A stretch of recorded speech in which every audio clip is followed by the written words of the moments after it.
एक ओंकार सतनाम करता पुरख निर्भव निर्वैर अकाल मूरत अजूनी सैभम गुर प्रसाद दंडौत बंदन अनक बा सर्व कला समरथ डोलन ते राखो प्रभु नानक दे कर हथ। जुगो जुग अटल हाजरा हजूर जाहरा जहूर चबर तखत मालिक शब्द गुरु धन धन गुरु ग्रंथ साहिब महाराज जी की पावन पवित्र हजूरी में जुड़ बैठे गुरु रूप साध संगत जी गुर फतेह प्रवान करना जी। वाहिगुरु जी का खालसा वाहिगुरु जी की फतेह। सत्कारयोग साध संगत जी, आप पिछले 18-19 दिनों तो 9वें गुरु नानक धन गुरु तेग बहादुर साहब महाराज जी के 400 साल प्रकाश पुरब को समर्पित जो कथा समागम इत्थे उलीके गए ने, उस समागम दे विच शमूलियत कर रहे हैं। पातशाह धन गुरु तेग बहादुर साहब महाराज 400 साल पहला आप जी का प्रकाश गुरु हरगोबिंद साहब महाराज 6वें पातशाह उन्होंने गृह विखे माता नानकी जी की पवित्र कुख तो अमृतसर शहर के होया, जिथे इस वक्त गुरुद्वारा गुरु का महल मौजूद है। जिवें हुणे तुहानूं बाबा जी ने सारी जानकारी दी, आप रोजाना ये जानकारी साझी करते हैं।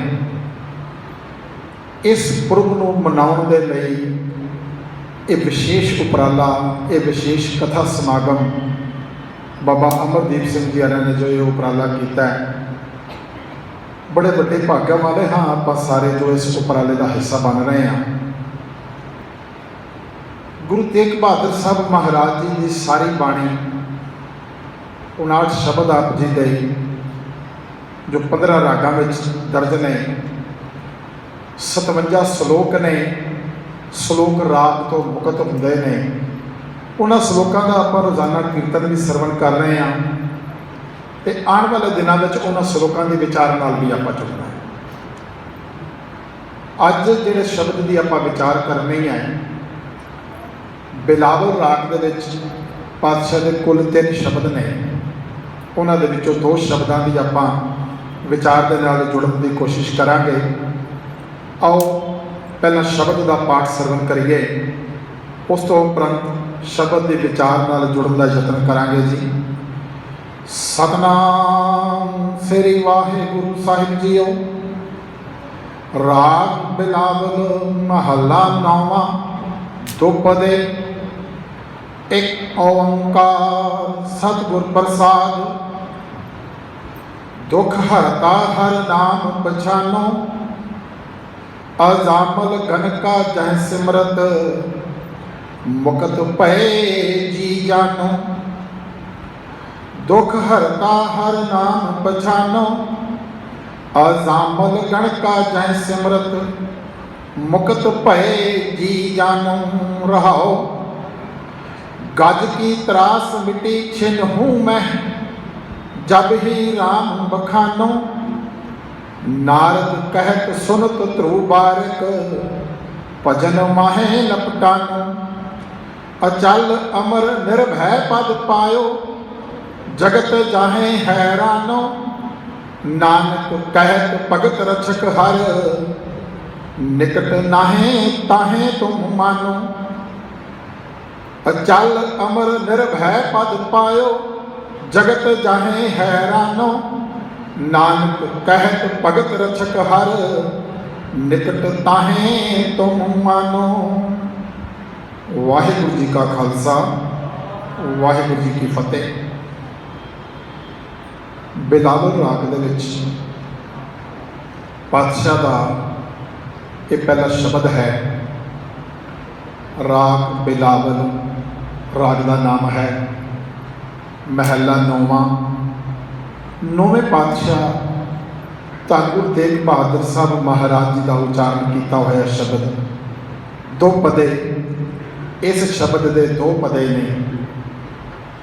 हर शब्द के नाल पातशाह ने इस तरीके के नाल जानकारी दी है। जदों धन गुरु अर्जन देव जी महाराज ने गुरु ग्रंथ साहब जी की बीड़ का संपादन किया तो इस तरीके के नाल यह सिस्टम बनाया गया कि सानू सब कुछ पता लगता है भी किहड़े पातशाह की बाणी है, किहड़े राग की बाणी है। दो पदे ने, तिपदे ने, चौपदे ने, अष्टपदियाँ ने। फिर थले अंक प्रणाली है कि इस राग में गुरु साहब का पहला शब्द है, दूसरा शब्द है, अखीर ते कुल किन्ने शब्द ने। बड़ा वधिया एक लॉकिंग सिस्टम जिसनों आपां कह सकते हैं। तो जदों दसम पातशाह धन गुरु गोबिंद सिंह जी महाराज ने दमदमा साहब के स्थान पर गुरु तेग बहादुर साहब महाराज जी की बाणी दर्ज की आदि बीड़ दे विच, तो उस सिस्टम को गुरु गोबिंद सिंह जी महाराज ने भी अपनाया। ये शब्द बिलावल राग का पहला शब्द है। गुरु तेग बहादुर साहब महाराज का उच्चारण किया होया। एक ओंकार सतगुर प्रसाद परमात्मा एक है। ये आप रोज पढ़ते हैं। आप सारे इस गल की सोझी बार बार बाणी को पढ़ के होती है कि पातशाह की गल समझाते हैं, क्योंकि पहला शब्द है। इस करके नाल मंगलाचरण के रूप में यह मूल मंत्र का छोटा स्वरूप दिता पातशाह ने। वो परमात्मा एक है। हुण एक सवाल पैदा होता है कि पातशाह ने बार बार ये गल सानू समझाई है कि वो परमात्मा एक है। इसके पीछे की कारण है असी तो सारे समझते पे हैं। पर जदों धन गुरु नानक देव जी महाराज ने पहली बार मूल मंत्र का उच्चारण किया, जो संपूर्ण रूप में 31 बार गुरु ग्रंथ साहब जी में दर्ज है, तो उस मूल मंत्र में परमात्मा के गुण दर्ज किए। तो सब तो पहले यही गल लिखी एक ओंकार। और जो एक लिखा वो एके वाला एक गिनती वाला एक है, जिसका होर कोई दूजा अर्थ नहीं हो सकता। केवल एक अर्थ है कि वो एक है, वन है, और कोई अर्थ नहीं है इसमें।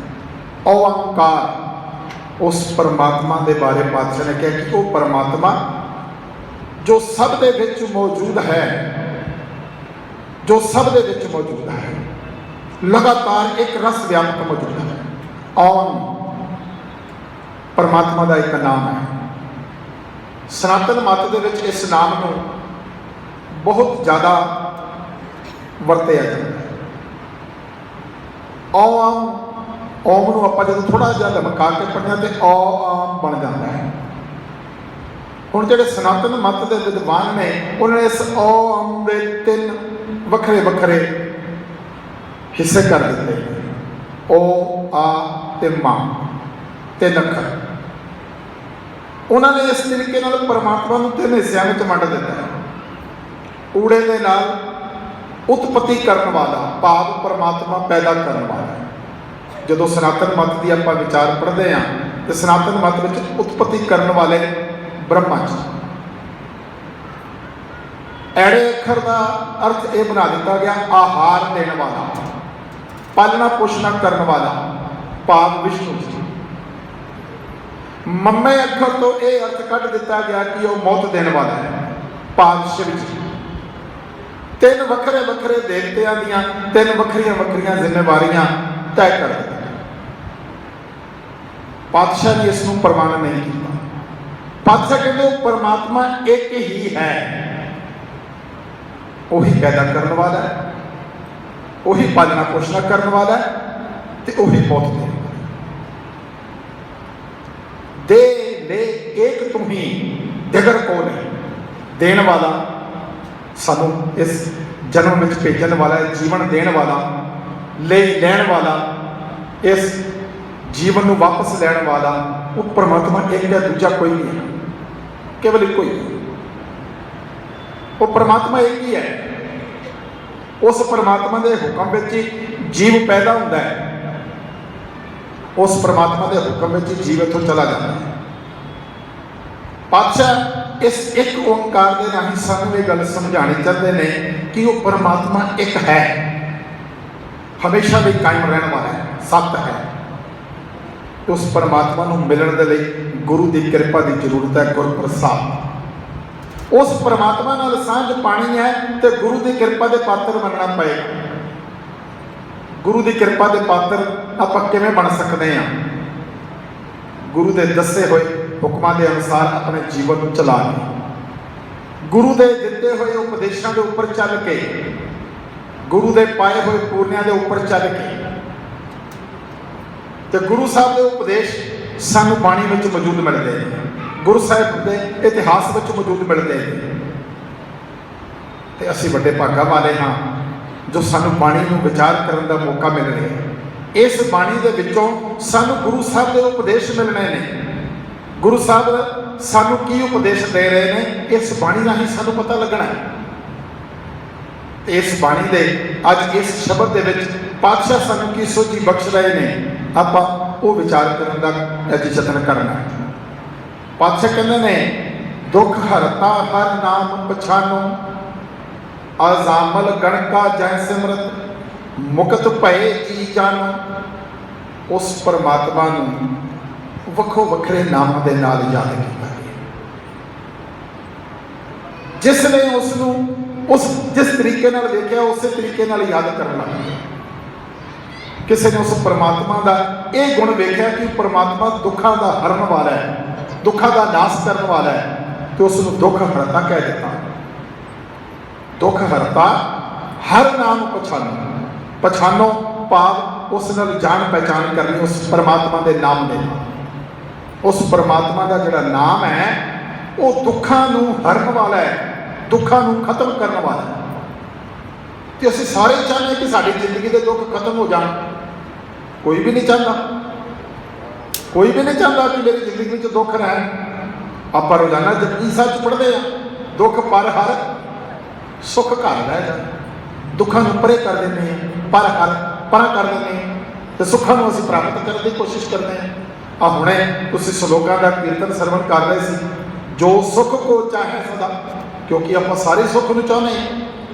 शरण राम की ले, परमात्मा की शरण में आ जाओ।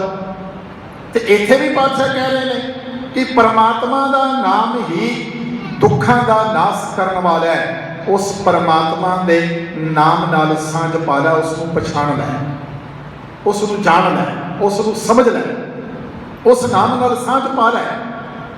हुण नाम नाल सांझ किवें पाई जाएगी? नाम नूं पढ़ांगे, नाम नूं सुणांगे, नाम नूं गावांगे, फिर नाम नूं विचारांगे, तां समझ आएगी। किसी को पढ़ के आ जाएगी, किसी को सुन के आ जाएगी, किसी को गा के आ जाएगी, किसी को विचार के आ जाएगी। उस नाम की पहचान, उस नाम के नाल सांझ पानी है। उस परमात्मा के नाम के नाल पातशाह कहते हैं दुख हरता हर नाम पछानो। वो परमात्मा का नाम दुखों को हरन वाला है, दुखों को खत्म करने वाला है। उस नाम के नाल अपनी सांझ बना, अपनी पहचान बना। अगली पंक्ति पातशाह ने एक एग्जाम्पल दिता है, एक उदाहरण दिता है। अजामल गणका जह सिमरत, मुक्त भय जी जानो। अजामल, अजामल बारे पुरातन परंपरा इतिहास में लिखे है, इतिहास में लिखे मिलता है कि एक भागवत की एक कथा है, उसमें मिलता है कि अजामल एक ब्राह्मण से कनौज का रहने वाला सी, पर बड़ा माड़ा सुभाव, माड़े कर्म, बड़ा कुकर्मी। 10 पुत्र सन उसके, तो सब तो छोटे पुत्र का नाम किसी के कहने पर उसने नारायण रख दिया। हुण नारायण भी परमात्मा का एक नाम है। जिवें आप हुणे गल करते हैं कि परमात्मा को बड़े नामां नाल याद किया जाता है, कोई किसी नाम नाल याद करता, कोई किसी नाम नाल याद करता, कोई बोले राम राम, कोई खुदा है, कोई सेवा गुसाइयाँ, कोई अल्लाह है, कोई राम कह के याद कर रहा है, कोई खुदा कह के याद कर रहा है, कोई गुसाई कह के याद कर रहा है, कोई अल्लाह कह के याद कर रहा है। किसी भी नाम वाले उसको याद किया जा सकता है। उसने अपने एक पुत्र का नाम नारायण रख दिया। हुण ये गल तो पक्की है कि जिहड़े बच्चे ने उन्होंने बुलाया जाता है, माता पिता वालों आवाज़ां दित्तियां जांदियां ने, वो नारायण कह के अपने बच्चे को बुलाता है, तो नारायण कह कह के एक दिन उसकी सुरत भी नारायण के नाल जुड़ जाती है, उसकी सुरत भी नारायण नाल जुड़ जाती है। उस सुरत के जुड़न करके उसका जीवन सफल हो जाता है। उस परमात्मा के नाम के नाल जुड़न करके उसका जीवन सफल हो जाता है। इस तरह दूसरी उदाहरण पातशाह ने इस पंक्ति में गणका की दी है। गणका एक विश्व है, माड़े कर्म ने, तो एक बार उसको एक साधु मिले है, एक भला पुरुष मिले, एक साधु मिले है, तो उस साधु ने उसको एक तोता दिता है, तो आख्या कि इस तोते को राम नाम पढ़ाया कर। उस तोते को राम राम पढ़ाती आप राम के नाल लिव लग गई, राम राम कहती थी, परमात्मा के नाल लिव लग गई। तोता एक बहाना बन गया, अजामल के वास्ते उसका पुत्र एक बहाना बन गया, उसकी सुरत जुड़ गई, उसकी लिव लग गई। असीं भी अज बड़ा नाम जपते हैं, बड़ा नाम पढ़ते हैं, पर कितने साडे विच एक भुलेखा जिहा पै गया है। असीं नाम नूं पढ़न लगे भी गिणती करी जाने भी कितनी बारी पढ़ ले, जो गिणती करांगे फिर लिव कदे नहीं जुड़ सकती, फिर लिव गिणती में ही लगी रहेगी कि कितने पाठ हो गए, कितनी बारी लै लिया नाम, गिणती में ही रह जावांगे, हिसाबां किताबां में ही लगे रह जावांगे। परमात्मा का नाम लैन लग्या किते कोई गिणती मिणती काम नहीं करता। उस परमात्मा ने जो सानू दिता है तो उसने बेशुमार दिता है, उसने गिण के नहीं कुछ भी दिता, तो उसने बेशुमार दिता है, तो उसका नाम लैन लग्या असीं क्यों हिसाब किताब में पै जाए, किहड़े हिसाब किताब में पै जावांगे। कल परसों भाई साहब आए सन सुखविंदर सिंह जी, वो बुल्ले शाह बड़ा बड़ा कवि है पंजाबी का और बड़ा बड़ा फकीर भी है। उस बुल्ले शाह के शेर सुना के गए सन। मैं बुल्ले शाह की एक गल आप जी नाल साझी करना। बुल्ले शाह फकीर से जिवें आपां हुणे गल करते हैं, तो बुल्ले शाह ने हाथ में माला पकड़ी होती सी। माला पकड़न का मतलब भी यही होंदा है कि उस माला के जिहड़े मोती ने वो गिणती दे हुंदे ने, कोई छोटी माला तो 27 मोतियां वाली है, वड्डी माला तो 108 मोतियां वाली है। भाव कितनियां माला जप रही वह भी गिणती का एक साधन है, माला भी गिणती का एक साधन है। वो हाथ में माला पकड़ के उस खुदा का नाम लैंदा सी। एक दिन सवेरे सवेरे जा रहा है तो की वेखदा सामने एक नौजवान लड़की गुजरां दी धी दुध बेचती पई है। गुजर लोगों का काम दुध बेचना होता है, दुध बेचती पई है। जिहड़ा भी व्यक्ति आउंदा है उसके कोलों पहला पैसे लैंदी है, बाद में उसके भांडे में दुध पाती है। हिसाब किताब है, आप सारे करते हैं। जिस दुकानदार को जावांगे, कुछ समान लवांगे, पैसे देवांगे तो समान मिलेगा, समान मिलेगा तो पैसे देवांगे। एक नौजवान लड़का होता है, वो अपना डब्बा अगे करता है, उसमें दुध पाती, वो को पैसे नहीं लेते। बुल्ले शाह बड़ा हैरान होता है, कहता सारे को पैसे लै रही है पर उस को पैसे नहीं लै रहे। उसको पूछता स्पैशली जाके कि तू उस नौजवान को पैसे क्यों नहीं लाए। कहती वो मेरा खसम है। आप समझते खसम किनू कहते हैं? पति मेरा मालिक है, मेरा खसम है। तो मालिक नाल खसम नाल की हिसाब किताब? जो मेरा है वो उसदा है, जो उसदा है वो मेरा है, ਉਹਦੇ ਨਾਲ ਕਾਹਦਾ ਹਿਸਾਬ ਕਿਤਾਬ? ਬੁੱਲੇ ਸ਼ਾਹ ਕਹਿੰਦਾ ਹੈ ਮੈਂ ਵੀ ਉਸ ਨੂੰ ਖਸਮ ਕਹਿਣਾ, ਮੈਂ ਵੀ ਉਹਨੂੰ ਆਪਣਾ ਮਾਲਕ ਕਹਿਣਾ ਖੁਦਾ ਨੂੰ, ਤੇ ਫਿਰ ਮੈਂ ਹਿਸਾਬ ਕਿਤਾਬ ਕਰੀ ਜਾਂਦਾ ਮਾਲਾ ਫੇਰ ਕੇ। ਫਿਰ ਮਾਲਕ ਕਾਹਦਾ ਹੋਇਆ ਜੇ ਹਿਸਾਬ ਕਿਤਾਬ ਹੋਇਆ? ਖਸਮ ਕਾਹਦਾ ਹੋਇਆ? ਜੇ ਖਸਮ ਹੈ ਫਿਰ ਹਿਸਾਬ ਕਿਤਾਬ ਕੋਈ ਨਹੀਂ, ਫਿਰ ਗਿਣਤੀ ਦੀ ਲੋੜ ਕੋਈ ਨਹੀਂ। ਜੇ ਉਹਨੂੰ ਮਾਲਕ ਸਮਝਦੇ ਆ, ਜੇ ਖਸਮ ਸਮਝਦੇ ਆ समझ में आ जाती है। कहता अज तो बाद गिणती के नाल कुछ नहीं करना, उत्थे गल समझ आ जाती है। सो गल कहने की इत्थे है भी जदों किते आपां गल समझनी है तो किसी कोलों भी समझी जा सकती। बुल्ले शाह एडा वड्डा फकीर है और उसनूं एक सीधी सादी जी गल एक दुध वेचण वाली लड़की कोलों समझ में आ गई। असीं भी सारे नाम जपदे हैं। अजामल ने भी नाम जपया है, गणका ने भी नाम जपया है, सुरत लग गई है, क्योंकि सुरत लगना ही जीवन के बदलाव की निशानी है। जपी जाइए गिनती करी जाइए, कोई फर्क नहीं पैन लगा जदों तक सुरत नहीं रहेगी। धन गुरु नानक देव जी महाराज जदों सिद्धां दे कोल जाते हैं तो सिद्ध उन्होंने पूछते हैं कि तुहाडा गुरु कौन है। तो गुरु साहब की कहते हैं, आप पढ़ते हैं बाणी के सिद्ध गोष्ठ बाणी के सारी विचार चर्चा जी सिद्धां दे नाल हुई है, दर्ज है गुरु ग्रंथ साहब जी के। गुरु साहब कहते हैं शब्द गुरु सुरत तो निचला, कि गुरु शब्द है, गुरु शरीर नहीं है। इस तरह जिहड़ा चेला जिहड़ा सिख है वह भी शरीर नहीं, वह सुरत है। जदों सिख की सुरत शब्द के नाल जुड़ जाएगी, शरीर का कोई मतलब नहीं है। शरीर तो इत्थे बैठे नहीं, पर जो सुरत नहीं है तो फिर कुछ भी नहीं। आप गुरु गोबिंद सिंह जी महाराज के समय की एक साखी भी सुनते हैं, हाजर गैर हाजर, गैर हाजर हाजर। जे इत्थे हैगे आ शरीर के तौर पर, पर मन इत्थे नहीं है तो समझ लो गैर हाजर। जे घर बैठे इत्थे नहीं आ पाए तो मन इत्थे पहुंचा भी पता नहीं अज मैं क्यों नहीं जा पाया, तो फिर हाजरी है, तो फिर हाजरी।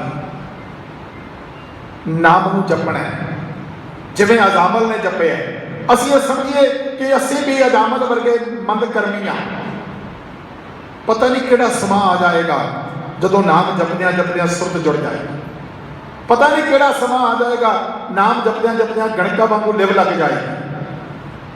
अजामल गणका जै सिमरत मुकत भए जी जानो, उन्हां दी मुक्ति हो गई विकारां तो। हे भाई तू भी अपने हिरदे विच उस परमात्मा के नाम के नाल जान पछाण बनाई रख। परमात्मा के नाम नूं हिरदे विच वसाई रख। राम नाम उर मैं गए, हिरदे विच ग्रहण कर लै, पक्का कर लै, हिरदे विच वसाई रख उस नाम नूं। जे जीवन तो अपने तो मुक्ति चाहते, इन्हां बंधनां तो इस माया तो जो मुक्ति चाहते हैं, अगले पदे विच पातशाह कह रहे हैं ये पहला पदा रहाओ वाला पदा है। रहाओ वाले पदे दे विच शब्द का केंद्री भाव दर्ज किया होता है। बाकी पदियां दे विच जिहड़े दो पदे होर होने ने, क्योंकि शब्द का आपां सिरलेख पढ़िया दो पदे हैं। दो पदियां दे विच पातशाह ने इस रहाओ वाले जो केंद्री भाव है उसनूं होर एक्सप्लेन करना है। अगले पदे दे पहले पदे विच पातशाह कह रहे हैं गज की त्रास मिटी छिन हूं मैं, जब ही राम बखानो गज। गज किया जाता हाथी। पुरातन समय की एक कथा है भागवत की, एक गंधर्व किसी ऋषि के श्राप के नाल हाथी के जन्म में चला गया। वरुण देवते के तलाब में इसमें एक तंदुए ने अपन तंदा के नाल जकड़ लिया। तंदुए ने जकड़ लिया तो परमात्मा का नाम जपया, परमात्मा की ओट लई, परमात्मा का आसरा लिया तो परमात्मा ने उतों छड़ा दिता तो श्राप को भी बचा। एक साखी जदों आपां इहनूं अज दूसरे तरीके नाल आपां गुरबाणी दे विच जदों आपां नूं अंतरीव भाव दे नाल समझीए, ये पुरातन कथा की गल है। जदों आपां इहनूं अंतरीव भाव दे नाल समझीए तो हाथी नूं हौमे की निशानी समझिया जाता है, क्योंकि वड्डा होगा ना। तो जदों बंदा हौमे विच हुंदा है तो भी अपने आप को वड्डा समझदा है। हाथी नूं हौमे की निशानी समझिया जाए तो पातशाह कहते हैं जो हौमे चली जाती है ना, जो हाथी ने अपना छड़ दिता, परमात्मा की ओट लै ली तो हौमे भाव जो निमरता के आ गई तो उदों प्राप्ति हो गई, परमात्मा की ओट मिल गई।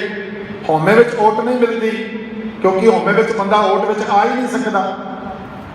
परमात्मा के आसरे विच उदों ही जाएगा जदों हौमे नूं छड्डेगा, जदों निमरता वाले पासे जाएगा।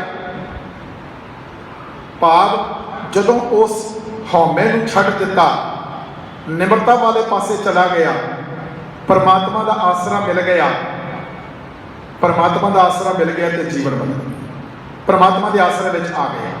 भगत कबीर जी की एक पंक्ति आप श्लोकों में पढ़ते हैं, भगत जी का श्लोक। भगत जी कहते हैं, हर है खांड रेत मैं बिखरी, हाथी चुनी ना जाए, कह कबीर गुर पई भली बुझाई कीटी होए गए। पातशाह कहते हैं भगत कबीर जी कि खंड के निके निके दाने, हर है खांड रेत मैं बिखरी। मान लो कि मिट्टी के रेत के कुछ खंड के दाने बिखरे पे, हुण उसनूं खाण वास्ते हाथी नहीं खा सकता। हाथी इन्नी निक्की जी चीज़ किवें चुन लेगा, हाथी नहीं खा सकता। उसनूं खाण वास्ते कीड़ी बनना पएगा, निमरता विच आना पएगा। भगत कबीर जी कहते हैं, समझ लो कि परमात्मा का नाम खंड रूप विच नाम बिखरिया पे है, तो जो उस नाम नूं प्राप्त करना है, हौमे छड्ड के, हाथी वाला रूप छड्ड के कीड़ी वाले रूप निमरता विच आना पएगा, निमरता विच आना पएगा। इत्थे भी पातशाह ये गल कह रहे हैं, गज की त्रास मिटी छिन हूं मैं, जब ही राम बखानो। जदों परमात्मा का नाम लिया, छुटकारा हो गया। नारद कहत सुनत ध्रुव बारक, पायो जगत जाहि हैरा। नारद कहत सुनत ध्रुव बारक, भजन माहे लपटानो। आप सारे ने भगत ध्रुव के बारे बहुत सुनिया। भगत ध्रुव का एक बड़ा अलग ऐसा नाम, ऐसा उन्होंने अवस्था बनी जाती है। दुनिया के जोड़े तारे सानू नजर आते, तारे का नाम भी ध्रुव तारा रखा हुआ है। एक ऐसी अवस्था, भाव बहुत उच्ची जी गल। भगत ध्रुव एक राजे का पुत्र सी। राजे दियां दो राणियां सी। एक राणी के नाल राजे का बहुत प्यार सी। जिहड़ी भगत ध्रुव की माता सी, उसका नाम सी सुनीति। उस दिन राजे का प्यार बहुत घट सी। जिस दूसरी राणी सी, उसका नाम सी सुरची। उस दे नाल बहुत प्यार से। ते उसका भी एक पुत्र सी, जिहड़ी इहदी मतरेई मां सी, और उसके पुत्र नूं राजे का बड़ा प्यार मिलता सी। राजा हमेशा अपनी गोदी में बिठा के रखता सी। भगत ध्रुव ने एक दिन कहा कि मैं भी अपने पिता की गोदी में बैठना है। तो मतरेई मां कहती, जे पिता की गोदी में बैठना है तो फिर मेरे पेट तो जन्म लेना सी, इत्थे सिर्फ मेरे पुत्र का हक है। बड़ा परेशान होया, अपनी माता को गया। वो कहती, वो ठीक कह रही है, तो जे तू भी अपने आप को उच्चा देखना चाहना है तो परमात्मा के नाम नाल अपने आप को जोड़ना है, तेरी अवस्था भी उच्ची हो जाएगी। घरों निकल गया, छोटी उम्र ही चला गया। कुछ ऋषि मिल गए, जिन्हों में एक नारद का नाम भी मशहूर है। उन्होंने सिक्ख्या लैके प्राप्त करके परमात्मा के नाम नाल जुड़ गया। तो ऐसी अवस्था बन गई कि जदों वापस अपने पिता को राज च आया, तो पिता ने अपनी राज सिंघासन गद्दी खाली कर दी। उस वास्ते वो गद्दी खाली कर दी। तो इत्थे भी पातशाह गल कह रहे हैं, नारद कहत सुनत ध्रुव बारक, भजन माहे लपटानो। नारद का कीता होया उपदेश सुनदिया बालक तू परमात्मा के भजन विच मस्त हो गया, मस्त हो गया। तो ऐसा मस्त होया, अगले पदे विच फिर पातशाह कह रहे हैं, अचल अमर निर्भय पद पाए, जगत जाहे हैरानो। परमात्मा के नाम की बरकत नाल, क्योंकि उसने परमात्मा के नाम को जपिया। इत्थे सारी गल नाम की हो रही है, क्योंकि पहले पदे विच पातशाह कह रहे हैं कि परमात्मा का नाम दुख हरता है। सारी गल नाम की हो रही है। पातशाह कहते हैं कि ऐसा आत्मिक दर्जा उस भगत ध्रुव ने प्राप्त कर लिया, जो सदा लई अटल ते अमर हो गया, जिसनों वेख के दुनिया हैरान हो गई। ऐसा दर्जा मिल गया, ऐसी उच्ची आत्मिक अवस्था बन गई कि उसनों वेख के दुनिया हैरान हो रही है। नानक कहत भगत रचक हर, निकट ताहे तुम मानो। अखीरली पंक्ति विच पातशाह कह रहे हैं, हे भाई तू भी उस परमात्मा नूं सदा अपने अंग संग वसदा समझ, उस परमात्मा नूं हमेशा अपने नाल समझिए। वो नाल तां ही समझिया जाएगा जे हृदय विच टिकिया होए। जे समझांगे कि वो अंदर है। आप एक शब्द पढ़िया है कुछ दिन पहले, काहे रे बण खोजण जाई, जंगलों में क्यों भटक रहे हैं, सर्वनिवासी सदा लेपा तो ही संग समाई। वो परमात्मा जिसका निवास सब दे विच है, हमेशा ਲਈ है। आप एक ओंकार के अर्थ पढ़े ने, वो परमात्मा सब विच एक रस लगातार व्यापक सब दे विच मौजूद है, लगातार है, हमेशा ਲਈ। वो कदे भी नहीं बाहर जाता, पर असी अंदर की बजाय बाहर जाके उन्होंने लभदे, वो अंदर है। पातशाह कहते नानक कहत भगत रचक हर, निकट ताहे तुम मानो। उस परमात्मा को अपने अंग संग समझो। अस बाहर भटकते हैं, असी उसको लभण लई बाहर जाने हैं। कहते उसको अपने अंग संग समझो। वो परमात्मा अपने भगतां की रखिया करने वाला है। वो परमात्मा अपने भगतां की रखिया करने वाला है। उस परमात्मा को अपने अंग संग समझिए। देखो इन्होंने की होया, उसको अपने अंग संग समझिए। वो परमात्मा जिसने अपने हृदय में वसाया है, जिसने उसके नाम को अपने हृदय में वसाया है, हमेशा उसके नाल है, उसके अंग संग है। आप पढ़ते हैं ना रोजाना सवेरे आसा की वार के अखीरले चंत विच, हर जुग जुग भगत पाया पैज रखदा आया, वो हमेशा अपने भगतां दे नाल। इस शब्द दे विच पातशाह सानूं यही सुझी बख्श रहे हैं कि उस परमात्मा का नाम दुख दूर करने वाला है। उस परमात्मा नूं, उस परमात्मा के नाम नूं हमेशा अपने हृदय में वसा के रखिए, हमेशा अपने हृदय में संभाल के रखिए।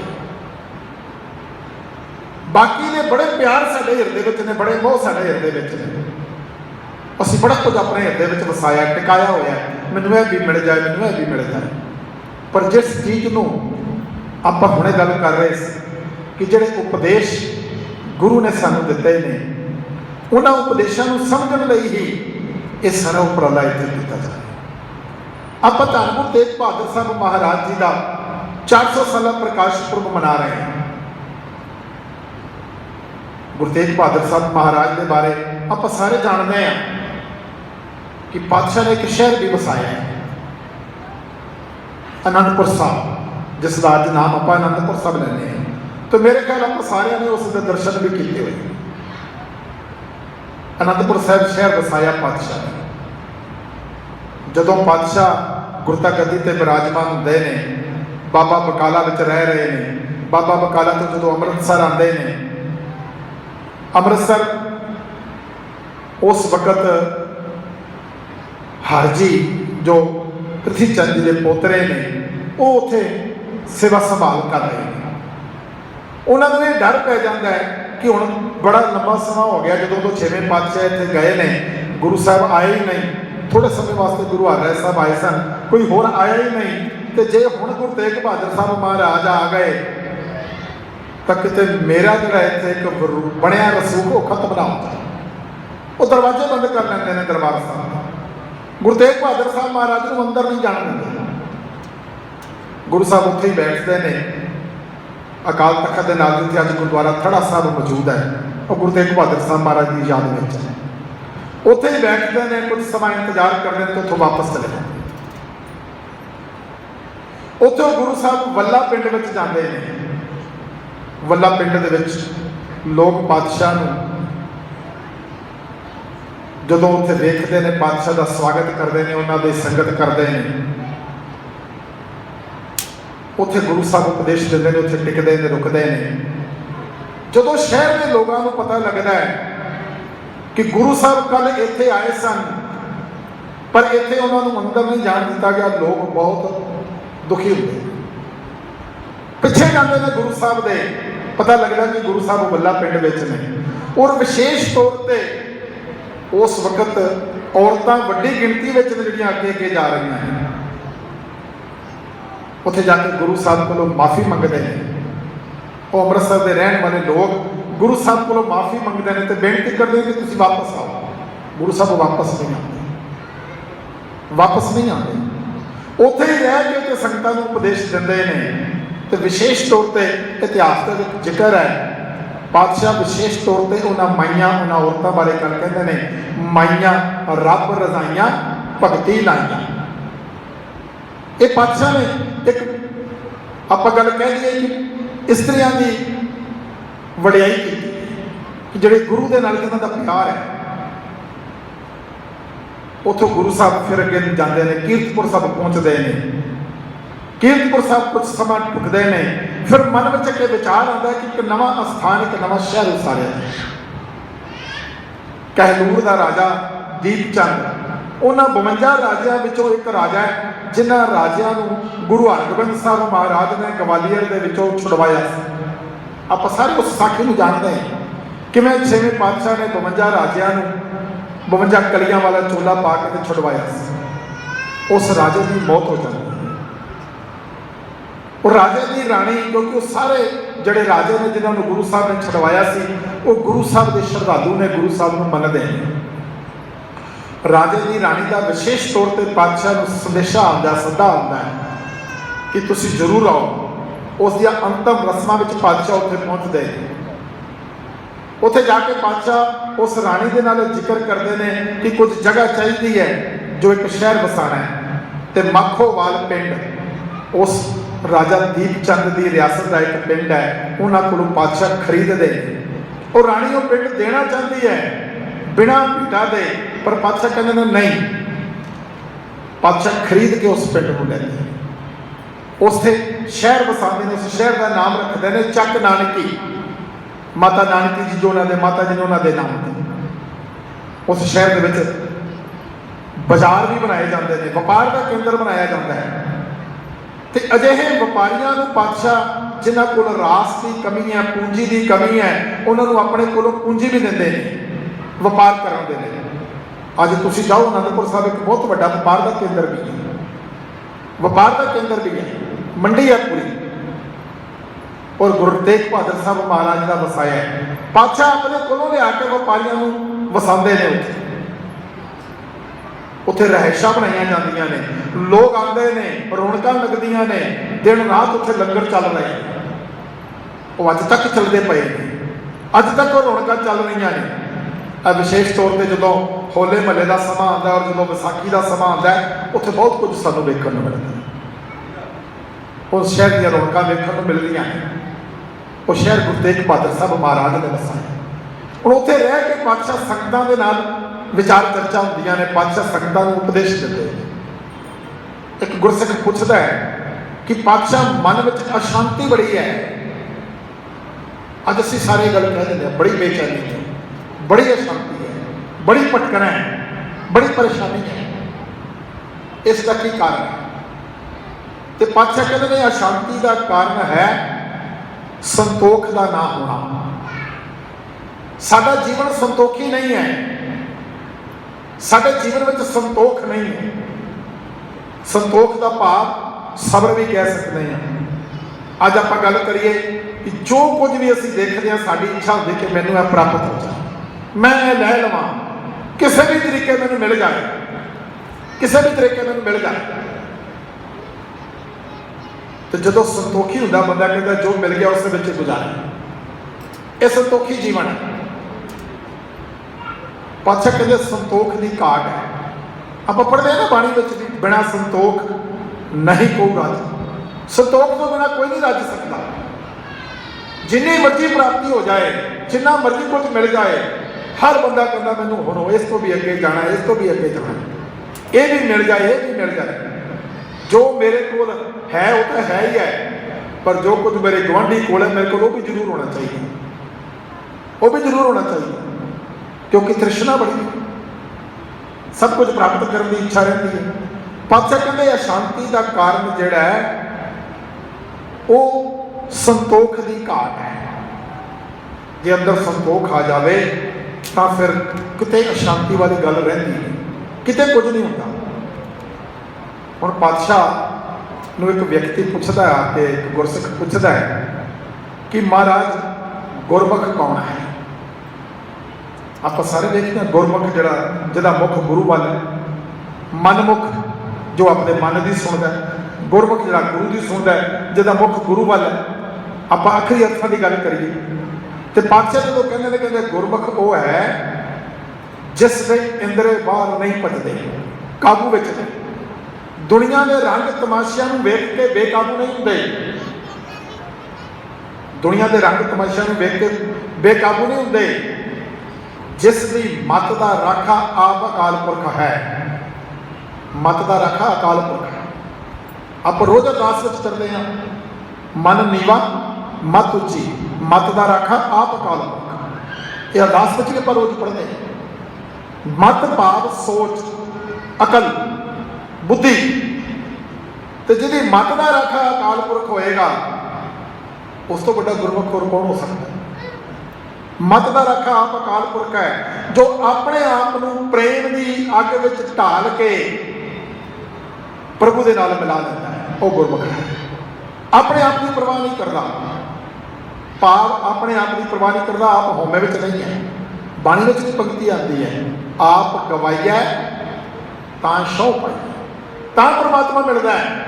जो अपने आप को गवावांगे, जे अपने आप का ही प्रगटावा करते रहे, मैं नहीं करते रहे, फिर परमात्मा नाल मेल नहीं हो सकता। फिर मनमुखता वाली गल है, वो गुरमुखता वाली गल नहीं है, वो गुरमुखता वाली गल नहीं है। हुण आपां अगले शब्द विच पातशाह ने की सानूं उपदेश बख्शिया है, उस शब्द के विचार साझी करते हैं जी। आओ पहला शब्द को पढ़िए। बिलावल महला नौवां, हर के नाम बिना दुख पावै, भगत बिना सहसा नह चूकै, गुर ए भेद बतावै। हर के नाम बिना दुख पावै, भगत बिना सहसा नह चूकै, गुर ए भेद बतावै। रहाओ कहाँ भयो तीर्थ व्रत किए, राम शरण नहीं आवे, जोग जग निफल तै मानो, जो प्रभ जस बिसरावै। मान मोह दोनों को पर हर, गोबिंद के गुण गावै। कहो नानक एह विद को प्राणी, जीवन मुक्त कहावै। मान मोह दोनों को पर हर, गोबिंद के गुण गावै। कहो नानक ए विद को प्राणी, जीवन मुक्त कहावै। हुण इस शब्द विच भी पातशाह नाम की गल ही है। पहले शब्द कहते हैं कि परमात्मा का नाम दुखों को दूर करने वाला है, तो इत्थे गल कह रहे हैं हर के नाम बिना दुख पावे। जे नाम दुखों को दूर करने वाला है तो जिथे परमात्मा का नाम नहीं है उत्थे दुख ही दुख। हर के नाम बिना दुख पावे, ये एक जीवन मार्ग की डूंगी गल है जो सानू गुरु जी समझा रहे हैं।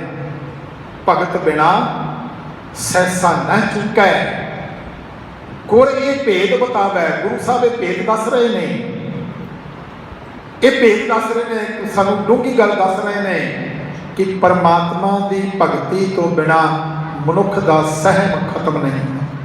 भगत बिना सहसा डर, डर नहीं खत्म होता।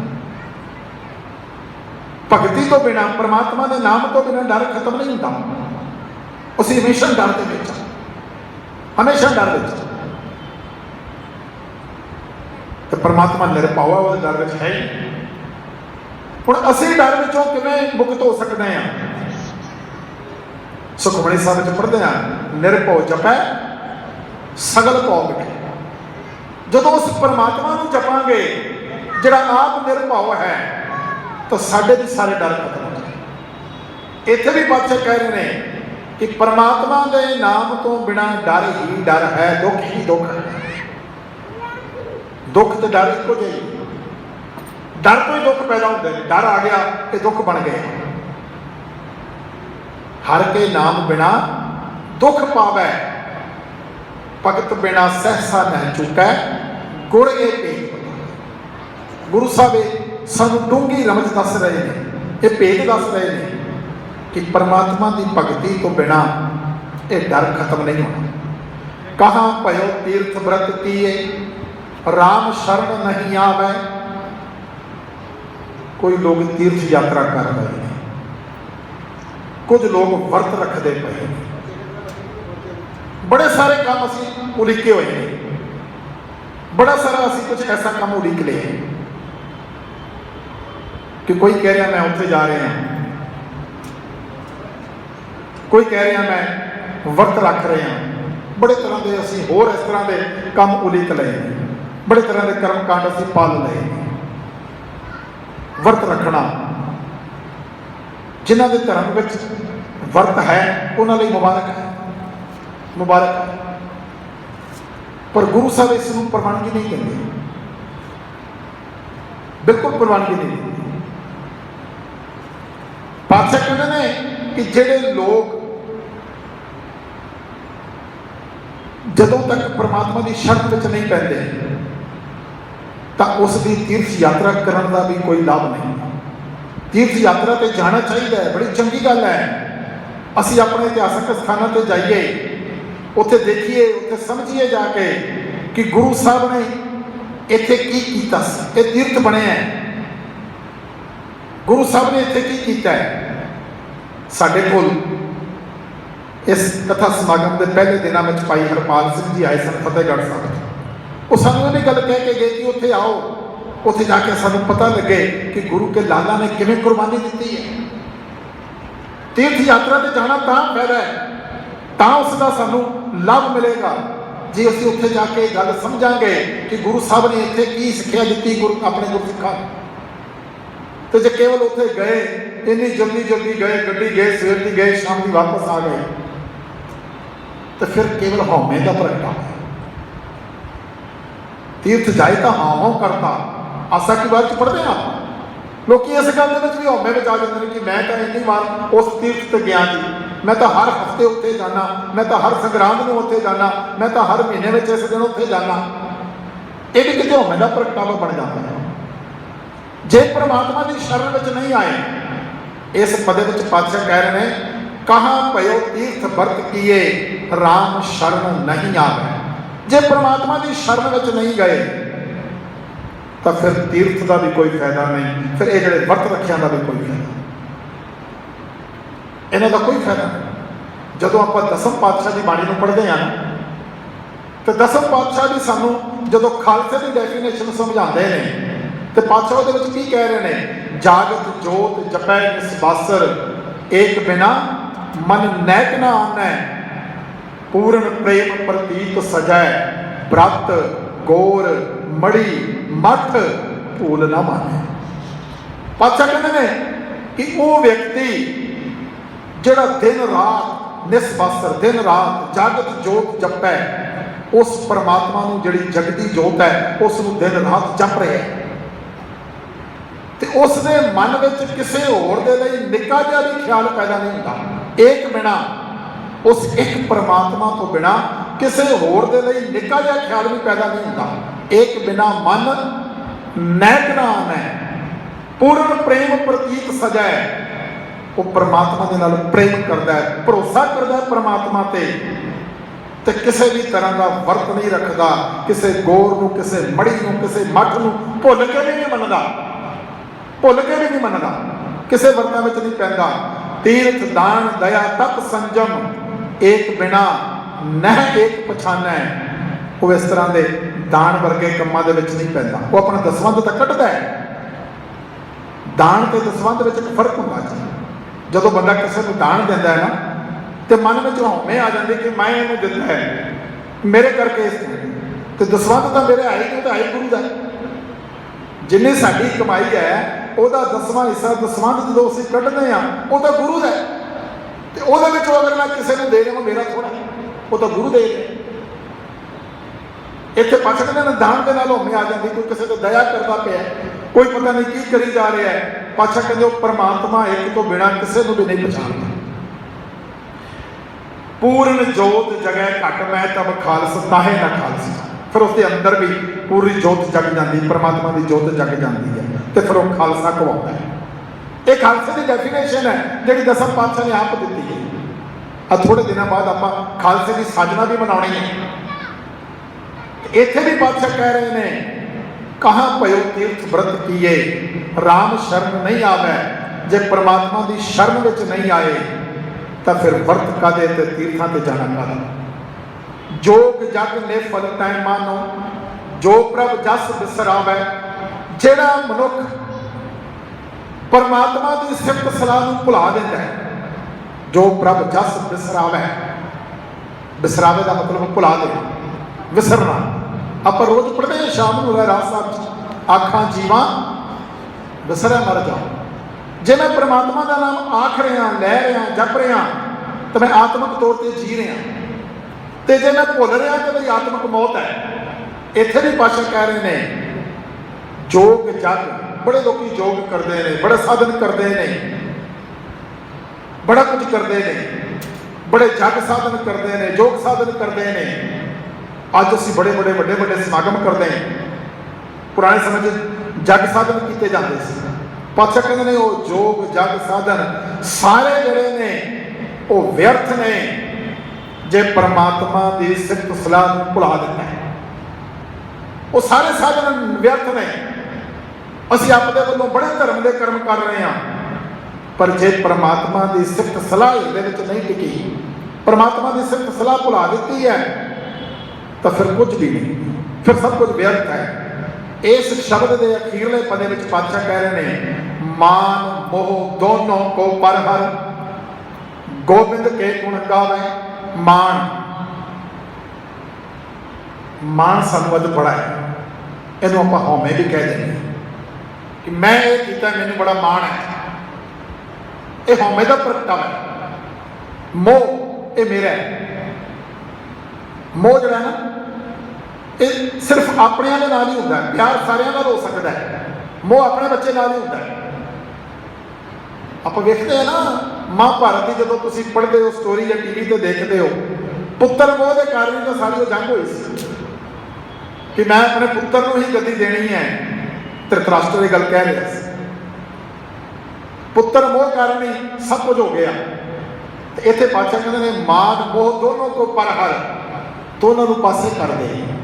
हौमे नूं भी ते मोह नूं भी दोनों को पासे कर दे। गोबिंद के गुण गावे, दोवां नूं पासे करके परमात्मा दे सिफत सलाह दे गीत गाउंदा है। जिहड़ा मनुख हौमे नूं माया दे मोह नूं छड्ड के परमात्मा दी सिफत सलाह दे गीत गाउंदा है, नानक ए बिद को प्राणी जीवन मुक्त कहावै। ओ मनुख इस तरह का जीवन है, बिद तरीका। इस तरीके नाल जिहड़ा व्यक्ति जीवन जीव रहा है हौमे नूं छड्ड के, मान नूं छड्ड के। पंजवें पातशाह एक जगह गुरबाणी च कहंदे ने मान मोह मेर तेर विवर्जित। कहते हैं गुरसिੱਖੀ ਦੇ ਵਿੱਚ मान भी मोह भी मेर तेर मेरा क्या तेरा है, मेर तेर विवर्जित। विवर्जित भाव इत्थे पाबंदी है इस चीज़ों की। इस घर दे विच मान नहीं है, मोह नहीं है, मेर तेर नहीं है। ये फिर की है? पातशाह कहते हैं ये मार्ग खंडेदार, ये मार्ग खंडेदार है। तो इत्थे भी पातशाह यही गल कह रहे हैं मान मोह दोनों को पर हर गोबिंद के गुण गावे। जिहड़ा परमात्मा की सिफत सलाह के गीत गाउंदा है, अपनी हौमे नूं अपने मोह नूं त्याग के जिहड़ा परमात्मा के गीत गाउंदा है, कहो नानक ए बिद को प्राणी जीवन मुक्त कहावै। इस तरीके के नाल जिसने अपना जीवन बतीत किया है, फिर वो व्यक्ति जीवन मुक्त अखवाता है। जीवन मुक्त अखवाता है। जीवन मुक्त जिहड़ा है ना, ये केवल आपां सिख धर्म में इस बारे पढ़ते हैं। आम तौर पर गल मनी जाती है कि जो व्यक्ति चढ़ाई कर जाता है ना, उस तो बाद ही मुक्ति मिलती है। पर जीवन मुक्त का संकल्प केवल तो केवल गुरबाणी में कि जिउंदे जी व्यक्ति मुक्ति प्राप्त कर सकता है। इस मोह नूं छड्ड के, हौमे नूं छड्ड के, होर विकारां नूं छड्ड के, इन्हां विकारां तो, इन्हां बंधनां तो ਖਲਾਸੀ ਪ੍ਰਾਪਤ ਕਰ ਸਕਦਾ ਵਿਅਕਤੀ ਜਿਹੜਾ ਇਸ ਤਰੀਕੇ ਦੇ ਨਾਲ ਆਪਣੇ ਜੀਵਨ ਨੂੰ ਜੀਵ ਰਿਹਾ। ਸੋ ਗੁਰੂ ਮਹਾਰਾਜ ਦੇ ਇਹਨਾਂ ਦੋਨਾਂ ਸ਼ਬਦਾਂ ਦੇ ਵਿੱਚ ਆਪਾਂ ਜਿਹੜੀ ਅੱਜ ਗੱਲ ਸਮਝਣ ਦੀ ਕੋਸ਼ਿਸ਼ ਕੀਤੀ ਹੈ ਕਿ ਪਰਮਾਤਮਾ ਦੇ ਨਾਮ ਦੇ ਨਾਲ ਸਾਂਝ ਪਾਉਣੀ। ਉਸ ਦਾ ਨਾਮ ਸਾਡੇ ਦੁੱਖਾਂ ਨੂੰ ਹਰਨ ਵਾਲਾ ਹੈ ਤੇ ਉਸ ਦੇ ਨਾਮ ਤੋਂ ਬਿਨਾਂ ਫਿਰ ਦੁੱਖ ਹੀ ਦੁੱਖ ਨੇ। ਸੋ ਗੁਰੂ ਮਹਾਰਾਜ ਕਿਰਪਾ ਕਰਨ ਅਸੀਂ ਇਸ ਗੱਲ ਨੂੰ ਸਮਝ ਲਈਏ, ਅਸੀਂ ਇਸ ਗੱਲ ਨੂੰ ਸਮਝ ਕੇ ਆਪਣੇ ਹਿਰਦੇ ਵਿੱਚ ਵਸਾ ਲਈਏ ਤੇ ਗੁਰੂ ਮਹਾਰਾਜ ਅੱਗੇ ਅਰਦਾਸ ਬੇਨਤੀ ਜੋਦੜੀ ਕਰੀਏ ਕਿ ਸੱਚੇ ਪਾਤਸ਼ਾਹ ਤੁਸੀਂ ਜੋ ਕੁਝ ਗੁਰਬਾਣੀ ਵਿੱਚ ਸਾਨੂੰ ਸਮਝਾ ਰਹੇ ਹੋ ਸਾਡੇ ਜੀਵਨ ਵਿੱਚ ਵੀ ਵਸ ਆਵੇ, ਸਾਡੇ ਹਿਰਦੇ ਵਿੱਚ ਇਹ ਨਾਮ ਟਿਕ ਆਵੇ। ਸੱਚ ਜਾਣਿਓ ਜਿਸ ਦਿਨ ਇਹ ਅਰਦਾਸ ਬੇਨਤੀ ਜੋਦੜੀ ਕਬੂਲ ਹੋ ਗਈ ਉਸ ਦਿਨ ਹੋ ਜਾਣਗੇ ਇਹ ਲੋਕ ਸੁਖੀਏ ਪਰ ਲੋਕ ਸੁਹੇਲੇ। ਨਾਨਕ ਹਰਿ ਆਪੇ ਮੇਲੇ ਵਾਲੀ ਦਾਤ ਸਾਨੂੰ ਸਾਰਿਆਂ ਨੂੰ ਪ੍ਰਾਪਤ ਹੋ ਜਾਏਗੀ ਜੀ। ਇਤਨੇ ਸ਼ਬਦ ਪ੍ਰਵਾਨ ਕਰਨਾ। ਵਾਹਿਗੁਰੂ ਜੀ ਕਾ ਖਾਲਸਾ।